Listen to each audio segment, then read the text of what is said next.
This is greenhouse cleaning liquid. പൊളിക്കാൻ പറ്റൂടാ. പഴം കഴുകുന്നു. എടാ ഒട്ടും വിവരം ഇല്ലാത്ത കൊരങ്ങന്മാര് വരെ പൊളിച്ചാണ് ആ പഴം തിന്നുന്നേ.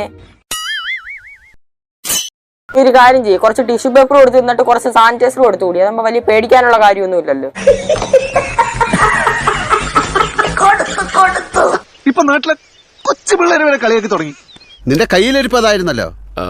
കുറെ നാളുമായിട്ടും അവന്റെ അസുഖം എന്തോന്നും നിങ്ങൾക്ക് മനസ്സിലായില്ലയോ? പെട്ടെന്ന് തന്നെ ആശുപത്രി കൊണ്ട്. ഇപ്പഴാകുമ്പോ ഗുളികയെ നിർത്തും, കുറച്ചുകൂടെ കഴിഞ്ഞ് കഴിഞ്ഞാൽ കെട്ടിയിടാനൊക്കെ പറയും. I don't like your attitude. എനിക്ക് തന്നെ ഇഷ്ടമാവുന്നില്ല.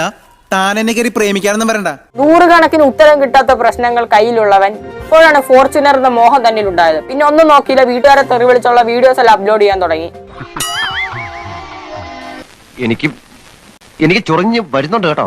പക്ഷെ പ്രതീക്ഷിച്ചതിന് വിപരീതമായാണ് നടന്നത്.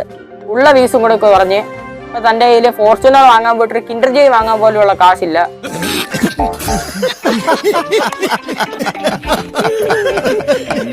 ഇപ്പൊ തന്റെ കയ്യില് ഫോർച്യൂണർ വാങ്ങാൻ പോയിട്ട് കിൻഡർ ജോയ് വാങ്ങാൻ പോലുള്ള കാശില്ല. എന്റെ മാനം കെടുത്താൻ വേണ്ടി കച്ച കെട്ടി ഇറങ്ങിയിരിക്കുക ഇയാള്. ആപ്പടെ പൊടിയുടെ അത്രയല്ലേ ഉള്ളൂ അവന്റെ ഒരാളാവക്കം. എന്നെ മാത്രമല്ല എന്റെ വീട്ടുകാരെ ഇട്ടേച്ചും പോയിട്ട് 6 വർഷത്തോളായി. ഈ 6 വർഷമായിട്ട് ഈ സ്വർണ്ണമൊക്കെ എങ്ങനെ നിങ്ങളുടെ കയ്യിൽ തന്നെ ഇരിക്കുന്നു? ഇവൻ നേരിട്ട് പോയി അവിടെ പോയി ചോദിക്കേണ്ട കാര്യമൊക്കെ നമ്മളടുത്ത് ഇങ്ങോട്ടാ ചോദിക്കുന്നത്. എന്തായാലും എല്ലാ വീഡിയോയും കണ്ടിട്ടൊന്നും തന്നെ വീട്ടുകാരെ കുറ്റം പറയുന്നത് തന്നെ. എടാ നാറി, നിനക്ക് നാണമുണ്ടോ? പക്ഷെ ഒരു കാരണവശാലും വണ്ടി റോഡ് സൈഡിൽ പാർക്കിങ്ങിൽ ഇട്ടേക്കുമ്പോഴായിക്കോട്ടെ, വണ്ടി ഓടുന്ന സമയത്തായിക്കോട്ടെ, കാല് നീട്ടി ഇവിടെ ഇങ്ങനെ കിടക്കാൻ പാടില്ല. Unless and until it is disturbed by an unbalanced external force. അതായത് അറിവിന്റെ നിറവട. ഇന്നലെ രാത്രി ഫിസിക്സ് കാണാതെ പഠിച്ചിട്ട് വന്നിരുന്നു പറയുമോ?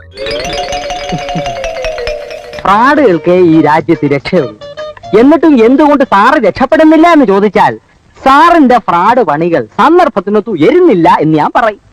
എടി എങ്ങനെയുണ്ട് പുതിയ ഹെയർ സ്റ്റൈലുള്ളവ? ഞാൻ ഇപ്പൊ ജസ്റ്റ് കൊള്ളാം. വയലിനകത്ത് നെല്ല് കുത്തി വെച്ച കൂട്ടുണ്ട്. എടി എങ്ങനെയുണ്ട് പുതിയ ഹെയർ സ്റ്റൈലുള്ളവ? ഞാൻ കൊള്ളാം. വയലിനകത്ത് നെല്ല് കുത്തി വെച്ച കൂട്ടുണ്ട്.